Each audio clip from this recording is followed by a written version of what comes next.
Mereka merencanakan liburan sederhana ke sebuah pantai yang cukup jauh dari kota. Perjalanan itu awalnya terasa biasa saja. Di tengah perjalanan, mereka sempat dihentikan oleh seorang pria tua. Tanpa basa-basi, ia berkata agar mereka tidak melanjutkan perjalanan jika ingin selamat. Namun mereka tetap melanjutkan perjalanan dan sampai di pantai pada sore hari. Menjelang malam hari, Annie dan Roy izin untuk mencari warung di sekitaran pantai.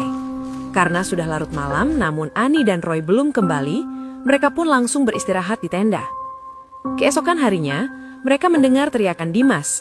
Iza, Annie, dan Sela langsung menghampiri tenda mereka dan melihat Roy pingsan. Dengan panik, mereka pun berusaha menyadarkan Roy. Tidak lama, Roy pun sadar dari pingsannya. Dari situ, Roy langsung menceritakan apa yang sebenarnya dia alami. Roy bermimpi dikejar 3 orang tak dikenal. Karena panik, Roy berlari sekencang mungkin hingga tanpa dia sadar dia terperosok masuk ke dalam sebuah jurang. Saat dia bangun, disitulah Roy menyadari ia mengalami mimisan. Teman-teman yang lain pun berusaha untuk menenangkan Roy, menganggap itu hanya mimpi biasa. Saat perjalanan pulang, mereka mampir ke pasar ikan yang tidak jauh dari pantai untuk dijadikan oleh-oleh. Kemudian mereka melanjutkan perjalanan dan memutuskan mengambil jalur alternatif. Di tengah perjalanan, tiba-tiba muncul rombongan motor dari belakang yang melaju cepat. Mereka membawa sajam.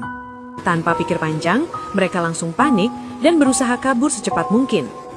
Namun setelah beberapa saat, rombongan tersebut menghilang begitu saja tanpa jejak, seolah tidak pernah ada.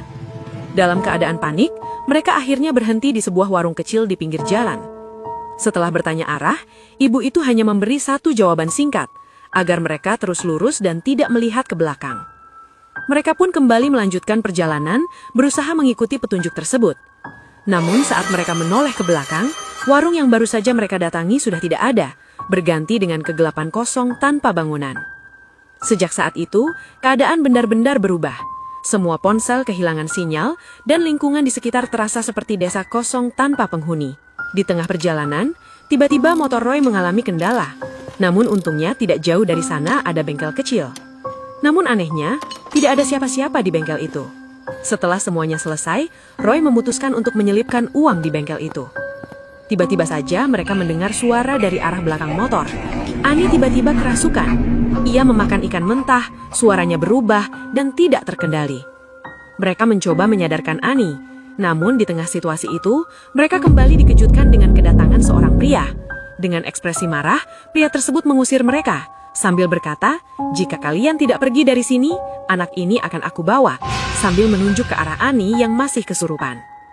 Mereka pun segera bergegas pergi meninggalkan tempat itu.